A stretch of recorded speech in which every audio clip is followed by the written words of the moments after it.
Hey guys, this is AcuteGirl Teaching Math, and today I'm going to be showing you how to turn a percentage into a decimal and a decimal into a percentage. First, I'm going to start off with the percentage 25%. 25% is written out like this. But to figure out how to form a formula in our head, we're going to first have to figure out the true meaning behind percent. So you're going to write out percent.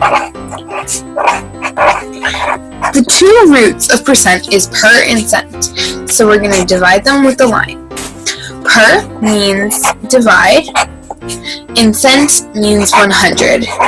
So if we're going to rewrite this, it's really 25 divided by 100. They're the same.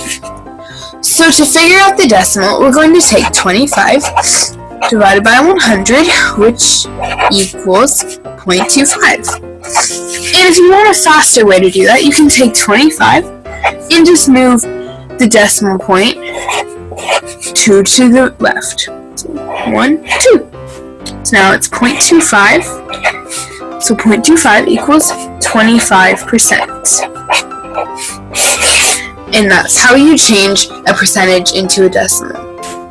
And if you would like to know how to change a decimal into a percentage, it's just backwards. So we're going to take, say, 0.125. Now 0.125, we're going to move the decimal over 2 to the right, 1, 2, which is 12.5. So 12.5%. Voila! And now you know how to change a decimal to a percentage and a percentage to a decimal.